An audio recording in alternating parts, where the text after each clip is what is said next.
Rob. I am the co-founder of Turtle Rock Studios and creative director on Evolve.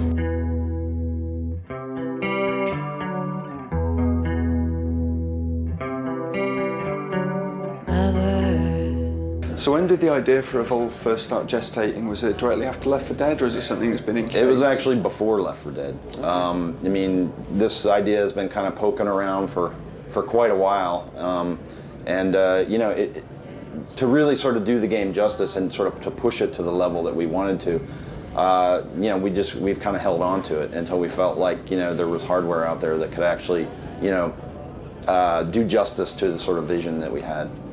Was it kind of a visual thing, the next-gen stuff? Were you waiting for that to kind of capture? Yeah, well, I mean, because if you think about it, right, the monster needs places to hide, right? And we wanted to put you in this sort of rich, alive environment, right? And so, you know, like we tried, you know, on the last gen of the consoles, and the problem we were having is we were having to make a lot of sort of visual sacrifices and, you know, gameplay sacrifices as well, you know, just to get it to run good on those machines. So when the next gen stuff was announced, we were actually like pretty happy, you know, like, oh, we got to go next gen, right? Because I think Evolve on the last gen, I don't think it would have been, it wouldn't have done it justice, you know, and on the next gen stuff, you know, they've got enough power that we can actually, you know, put a game out there that looks great, plays great, you know.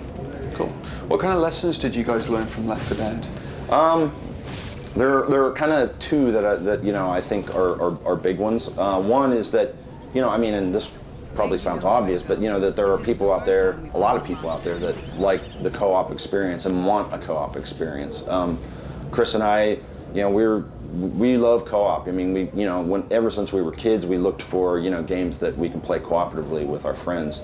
So, you know, that's the kind of thing that's in our blood. And, you know, we always had this thought, you know, hey, wouldn't it be great if, you know, you, me, and a couple other friends sat down and just shot the shit out of a load of zombies, right? And that's as simple as you know, the idea for Left 4 Dead was.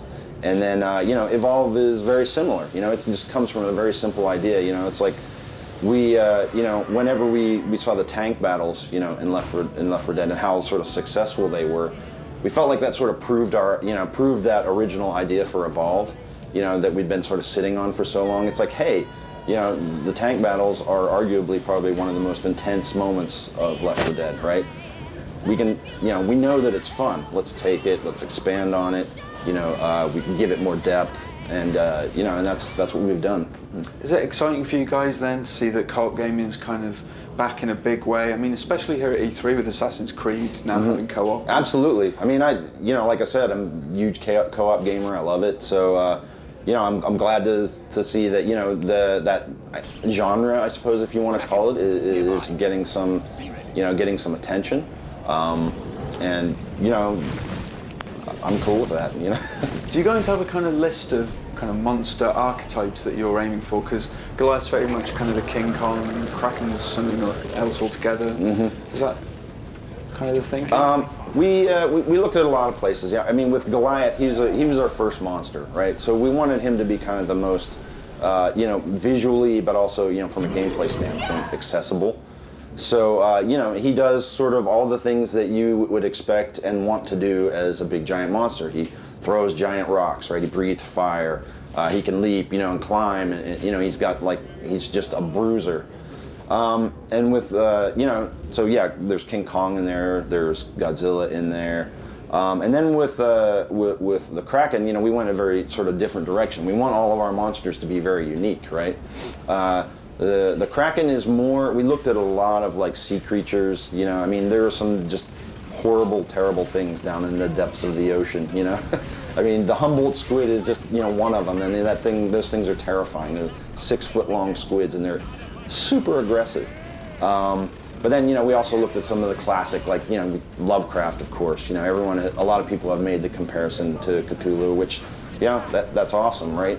We really try to look for these archetypes, right, that people feel comfortable with. I think if you go too weird with a monster, you run the risk of kind of alienating someone. Even if you're being you know, this giant alien monster that is malevolent and, you know, out for pure destruction. I think as you're playing them, you still want to connect to them on some level. So you'll notice in the designs, like they have eyes, right? They have mouths, right, and all that stuff. And I think that helps you connect and be able to love them just as much as you love the characters. So just having some kind of reference points, some frame of reference For that's sure, familiar to play. Yeah, I mean, we've had previous iterations of of Goliath and of Kraken, that were much stranger. And there just wasn't that connection, right? They were so weird that they were forgettable in a way because there was no sort of like reference point for your mind to kind of like cling on to and remember it by. Yeah. Is there any kind of mixing and matching between the hunters and the monsters, or does this set of hunters we've seen today fight the Kraken? And, Oh no, yeah. I mean, that's the thing about Evolve, right? We're striving for maximum replayability, right? So we will have 3 monsters at ship. We'll have 12 hunters at ship, and you can mix and match them however you want. When you open, when you first play the game, you'll have 1 monster unlocked and 4 hunters unlocked. But as you play, you'll unlock more. And yeah, I mean, that's the thing we're really excited to see. What kind of combos the community figures out. And I'm sure it'll be stuff that we never thought of. Like, wow, that's actually a really great idea. And that kind of stuff's great because once we release the game, it's not our game anymore, right? It's the community's game. And it's super exciting for us to be able to, watch and see what people do with it. And it gives us ideas for how to support it in the future as well, You have 1 monster at the beginning, you said, so how does the progression kind of play out? So basically, it works pretty much the same for the monsters and the hunters, right? You will play, if you'll start out with Goliath, right? And you'll play him for a while. And there are certain sort of milestones that you hit with that monster. And then whenever you hit those milestones, you'll go elite and you'll unlock his perk. And then that'll also unlock the next monster. And so, and the nice thing about the perks is that they are unlocked by specific characters, but you can use them on anyone, right? So, like, if I unlock the Hyde's perk, right?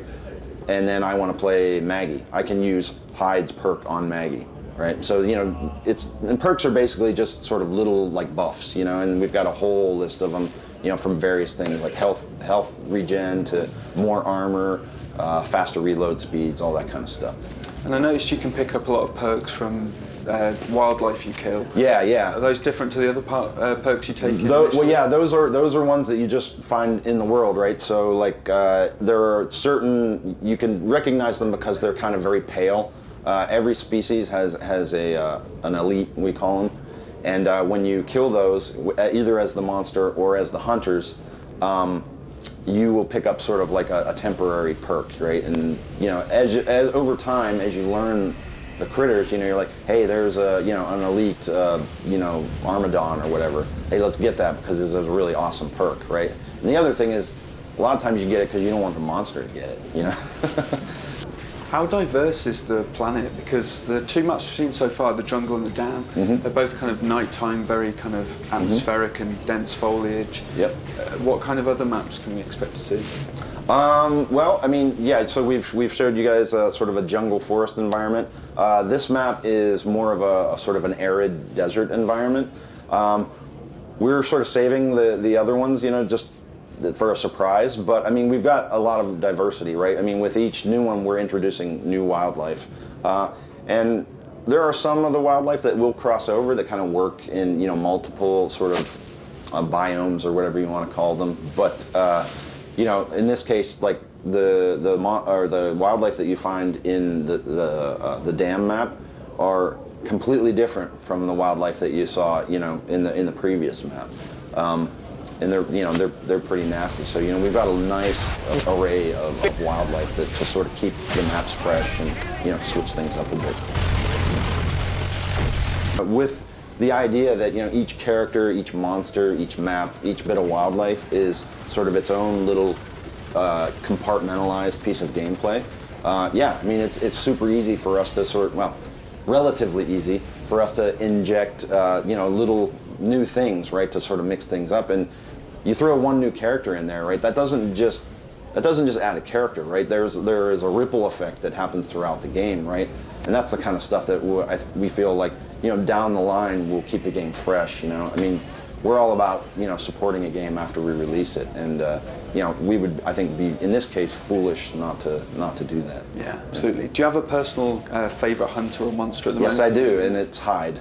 Yeah. Hyde. Yep, he's a big, mean, nasty Brit, and you know, he likes to fight, swear, drink. He's up in your face. He just wants to brawl, and I don't know. I can kind of appreciate that. You know? Nice. Yeah, he's got a lot of personality, and yeah, I'd say my second favorite is Bucket, though, because Bucket, you know, for a robot, he's just like oozing personality, and you know, I think that he's also like a kind of a studio favorite amongst many. And his head can fly around. That's true. His head pops off, and you can fly it around. Yeah, awesome.